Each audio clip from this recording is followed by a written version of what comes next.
everybody, and welcome to my very first video of 2025. It is the dawn of a new era. Well, not really, but it is another year where I hope to make a ton of videos that you guys will hopefully all enjoy. And for the very first video of 2025, I am actually doing a response video to Heavy Metallurgy's Metal Tag of 2025. So the Metal Tag is something of a yearly tradition for a lot of metalheads in the YouTube metal community. However, this will be my very first ever response to the Metal Tag, hopefully one of many, because I do want to keep this channel going for at least a few years. But yeah, without further ado, enough of my ramblings, let's just quickly just kind of go through these questions. Don't want to make this video like overly long, so I'll just quickly kind of go through most of these questions. So starting with the first question, obviously, and the first question is hype. Name a release you're eagerly anticipating in 2025. There's a few releases that I'm definitely looking forward to. There's like stuff that's, been confirmed and stuff that's like still kind of like in production, I guess. But probably the one I'm most anticipating is the new Sacrifice album, Volume 6, which is coming out in February. I love Sacrifice, Soldiers of Misfortune, my favorite thrash metal album of all time. And yeah, Volume 6, I'm really looking forward to it. This, it's been like 14 years or something since The Ones I Condemn, which I thought was an absolutely killer album. So yeah, Volume 6. Really looking forward to it, and Sacrifice have not put out a bad album yet, so I think it will just be absolutely killer. And the second question is, show the 25th item, LP, CD, etc. in your collection. So because my collection is very small in comparison, especially to a lot of other metal YouTubers, I don't have like a ton of like interesting stuff I could show, but I did manage to pull the 25th CD off of my shelf, and it is Venom, At War with Satan. Yeah, this album really needs no introduction. Classic, speed, thrash, kind of proto-black metal. Yeah, I mean, everyone knows Venom. This album is absolutely awesome in my opinion. The title track is one of the best things Venom ever wrote. Just absolutely killer album, and it is the 25th CD in my collection.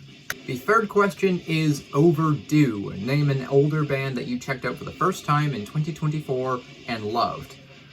So I kind of have gone with a maybe slightly more obscure band, although I'm sure there are a lot of people watching this probably know who these guys are, but I was not aware of this band until just this year, or last year I guess, technically now. And that band is Stillborn, a gothic doom metal band from Sweden, and yeah, I think this band is honestly just pretty damn killer. Their debut album came out in, I don't remember the exact year, but it was sometime in the early 1990s. Really enjoyed that album, and yeah, they actually put out their 5th album just in 2024, and I thought that album was really damn good too. So yeah, Stillborn, pretty killer, gothic doom metal from Sweden. If you are a fan of like Typo Negative and like Draconian Times era, Paradise Lost, maybe even a little bit of like Count Raven, although more gothy than Count Raven, check out Stillborn. I think they're a pretty damn killer band. The fourth question is Feeding the Monkey. How do you purchase most of your music? Local store, Bandcamp, specific online site, etc. For me, most of my physical media comes from local stores. Like there's a couple local stores like kind of in my area. Like there's this one store just kind of downtown that is like super awesome. They don't really carry like a lot of like extreme metal stuff usually, but they always carry just like, some classic metal or some classic like hard rock and stuff. So I always get a lot of my stuff from there. And so yeah, most of my physical media does come from just kind of like local record shops in the area. Number 5 is Enigma. Show a heavy metal album that musically is really hard to place in a heavy metal subgenre. I thought of a few different albums for this question, but the one I'm going to go with is the newest album from Inner Arma, New Heaven. Yeah, this album, I guess you could just kind of lump it in under the post-metal / sludge metal umbrella, but there's a lot more going on with this album. Like, there's hints of death metal, there's like black metal, there's even some like kind of like slower, more kind of ambient sections, like where you get these kind of more like bluesy influence, like riffs and stuff. I don't know. This album is kind of strange. It's maybe kind of progressive too. I don't know. Like, this album is just very strange, but very well written at the same time. Again, it's sludge metal, death metal, black metal, post metal, even like blues, just kind of all thrown together, and they weave it together super well. So really, it kind of is just its own thing, honestly. But yeah, New Heaven, really, really solid album, but very hard to classify in a heavy metal subgenre, in my opinion. Question number 6 is Eating Crow. Talk about an album, sorry, I'm getting tongue twisted. Talk about an album you used to hate, but after years it finally clicked and now you can't get enough of it. So I wouldn't say I necessarily can't get enough of this album. It's actually the album that's playing in the background right now currently, but for a while I really did not enjoy this album or this band at all, but I finally warmed up to it and I do enjoy it now, and it is Devourment, Molesting but Decapitated. I do not own a physical copy, but yeah, my problem with this album is I feel like I just kind of heard it too early on, because I really was not into brutal death metal, and especially not slam when I first heard Devourment. Like, I was still kind of just dipping my toe into death metal. So I was like, I listened to this and I was like, yeah, I think this is too heavy for me. And so for a while I just kind of did not like it. But now since brutal death metal is one of my favorite subgenres of metal, I went back and re-listened to Molesting but Decapitated. And I really enjoy it. I think it's a really solid album. Definitely, it's not like the greatest album of all time or anything in my opinion, but I do enjoy it. So yeah, I feel like a pretty good answer for this question. Now, number 7 is Impulse. Show an album that you blind bought in 2024.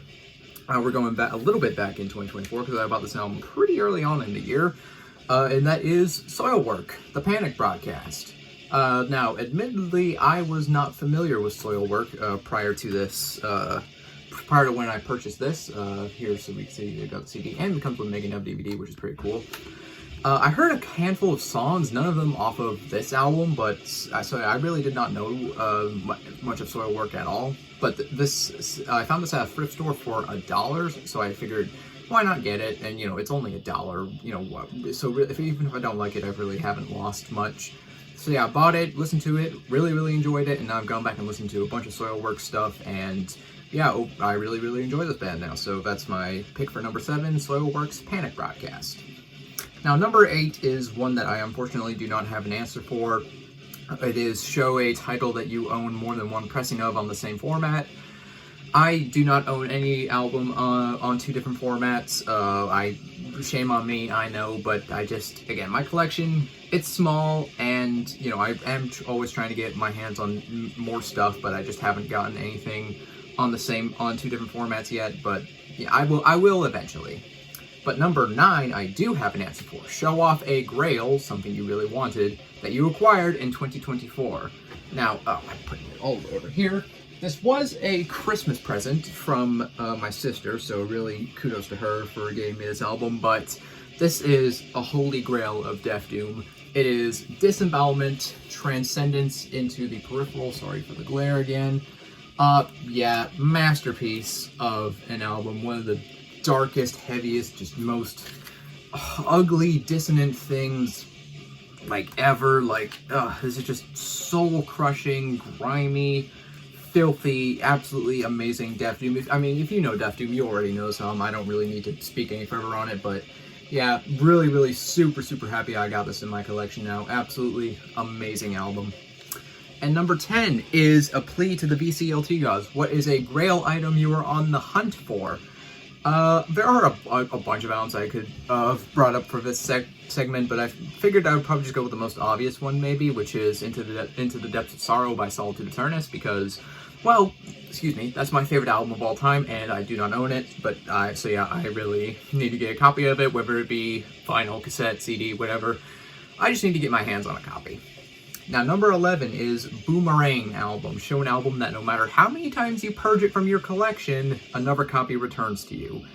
I do not have an answer for this one either. I really haven't gotten rid of any like CDs or anything over the years. So, well, I said over the years. I haven't been collecting stuff for that long, but yeah, no, I don't have an answer for this one. But number 12 is Reunion. Name an artist that you had lost track of over time but reconnected with in 2024. So my answer for this one, I don't know, I kind of lost track of this band over time, but not because I ever stopped liking them. That's not the case at all. It's just I found other bands that I kind of like more. So for me, my answer is Death. Death, they were the first death metal band I ever heard. They're kind of the band that helped me get into the genre. Well, them and Cannibal Corpse were really kind of the two big ones for me getting into death metal. But as the years went on, I just kind of discovered more death metal bands that I just liked a lot more, like, you know, Bolt Thrower, Asphyx, Vital Remains, Chrissy, and all those bands I just like more than Death. But I did my discography ranking for Death last year, and I listened to all their albums, and I really kind of reconnected with Death a little bit. I was like, man, I should really listen to Death more often, because these albums are absolutely killer. Like, Death never released anything below like an 8 out of 10 in my opinion, and all their albums are just absolutely awesome. So yeah, that's my answer for number 12 is Death. Number 13, Upstart. Name a new band whose debut album really impressed you. The debut didn't have to come out in 2024, but it had to have come out recently. Well, this debut did in fact come out in 2024, and it is Ritual, the debut album from Goat Major. Goat Major, this is I believe they're Welsh, from Wales, doom metal, kind of stoner metal band. Really, really solid, just riffy, stoner doom. Very, very old school sounding, very kind of analog production, very kind of similar to, you know, just very riffy, very Sabbathy, kind of worshipping, almost pentagram worshipping stoner doom. Definitely really, really like it if you're just into classic doom metal, kind of somewhat stonery doom. Check out Goat Major, check out Ritual. Really awesome album. Number 14 is Influencer. Show a band release that you bought in 2024 as a direct result of watching someone's YouTube channel. I do not have an answer for this one either. I can't recall ever, like, I remember, you know, checking out, like, or listening to an artist because I saw someone talk about it on a YouTube channel, but I can't recall ever directly buying one because I saw it on someone's YouTube channel. So yeah, I don't have an answer for this one. But number 15, at least, I do have an answer for. Don't judge a book by its cover. Show a great album with bad cover art. I've shown off this album before, but the album art is just it's so bad it's amazing. I just have to show it off. But yeah, Riot, Narita. Get the glare out of the way. Yeah, the art is absolutely atrocious, but I don't know. I love it. It's like so bad it's good, but it just doesn't make any sense. Like, you have the seal mascot, but he's a sumo wrestler with an axe, and you have an airplane, you have like some sort of building on fire, and just a bunch of skulls. I don't really know what the reference is here, but the album art is atrocious, but the album is absolutely killer. Like, dude, like the title track, Road Racing, Waiting for the Taking, like, this album is absolutely killer. But yeah, I feel like this album is more famous for its horrible cover art than for the actual music itself, which is a shame because Riot, one of my favorite bands, are just absolutely, absolutely killer. Now, number 16 is another album I do not have a physical copy of, but it is Rembrandt. Show an album whose cover art was created by one of your favorite artists. I'm going with an artist that a lot of people probably have gone with for this response, or this thread, Dan Seagrave, because, I mean, come on. When it comes to, like, metal album art, very, very few people can beat Dan Seagrave, but one of my favorite Dan Seagrave album arts is Transcend the Rubicon from Benediction. I don't know, I just really love, like, the color scheme of this album cover. I really just love kind of the way that statues kind of protrude, and just, I don't know, I think it's just a really, really cool art piece that really doesn't get talked about a lot, really, when it comes to Dan Seagrave album art, maybe because Benediction is just kind of, like, not as big as some of the other bands Dan Seagrave did art for, but Transcend the Rubicon, killer album and really cool art to go with it, in my opinion. Number 17, name an album that you would like to see reissued on vinyl or CD.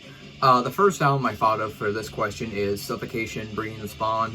I love this album. The songs are just absolutely amazing in my opinion, but good lord, the production on this album is fucking terrible. It's just the most muddy, just like, this album sounds like it's caked in mold and mud, and it just sounds terrible. Especially coming off of FG, where the production on that album is fucking perfect. Like, dude, it sounds really, really bad, but yeah, I would like to see this reissued, and, you know, so that hopefully they can clean up the mud a little bit, because, again, all the songs on this album, killer, but yeah, it's just the production on this album that's pretty terrible. Number 18, name an album from a genre that you typically do not listen to very much. I did already make a whole kind of video about albums I like from genres I really kind of don't like, but this is one of the genres I didn't bring up in this video.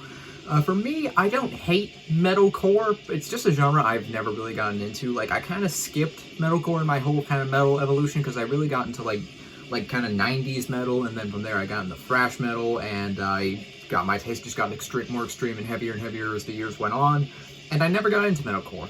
But one of my favorite metalcore albums is For Those Who Were Crucified from All Out War. This album is fucking just awesome, absolutely just intense, ripping, vicious metalcore. I see a lot of people classify this band as like Slayercore, which is accurate because you just got these absolutely, ripping, thrashy riffs, but also just mixed with that, East Coast hardcore metalcore sound. Yeah, this album is absolutely killer. This whole entire band is absolutely killer, but this is probably my favorite album from All Out War. And number 19 is What Band Do You Hope to See Live in 2025? I mean, there's a bunch of bands I hope to see live, just whenever. I know there's a few bands that are touring right now, but probably this might be kind of the far off, like the dream, like the ultimate dream kind of answer, but I would love to see Acid Bath live. They obviously reformed. They were supposed to play Sick New World, but, Sick New World got canceled, so yeah, I don't know if Acid Bath are going to be touring or playing any shows in the future or anything, but I would love to be able to see Acid Bath live. To see Dr. Seuss Is Dead played live would be a dream come true for me. That would be a transcendent experience. And the final question, number 20. In closing, tell your viewers about 2 new to you YouTube channels that you discovered in 2024, or just shout out 2 channels that you enjoy. So I want to give out two shout outs to 2 friends of mine that I have met through this platform and on Discord. Well, one of them we chat on Discord frequently as well. So one of the channels is Boss Antelope 86, good friend of the channel. He's made a response video to me in the past. Really just solid dude. A lot of you probably watch this channel, probably already watch him, but if you don't, go subscribe, go watch his videos. He's really down to earth, really awesome dude. Talks about a lot of metal stuff, but he also talks about football and wrestling, which admittedly I'm not really into, but it is cool just to see someone who's very passionate about the stuff he likes, just talking about the stuff that he likes. So yeah, Boss Antelope 86, if you're watching this, man, you're awesome.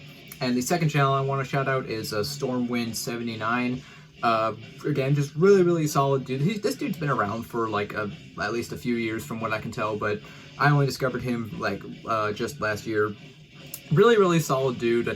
We chat a little bit through Instagram. He's just super nice, super polite, just really interesting guy to talk to, and he makes lots of videos about just all sorts of killer bands, and he actually also did a response video to me. So yeah, really solid dude. James, if you're watching this, you'll really enjoy your content, and you are also just a really wonderful person to talk to. And so yeah, that concludes my response to Heavy Metallurgy's Metal Tag 2025. Obviously, go subscribe to both the 2 channels that I mentioned and Heavy Metallurgy. If you are not subscribed to any of those channels, go do that right now. And yeah, that concludes my little video. So if you made it to the end of this video, you are awesome and I appreciate you. Do consider leaving a like if you enjoyed this video, leave a comment down below, and if you're not subscribed, do consider subscribing because I do have a lot more content coming your way. And, well, that about does it. I'm just another Heavy Metal Maniac. I'll see you all sometime in the future. In the meantime, all of you take care and have a great day. So long.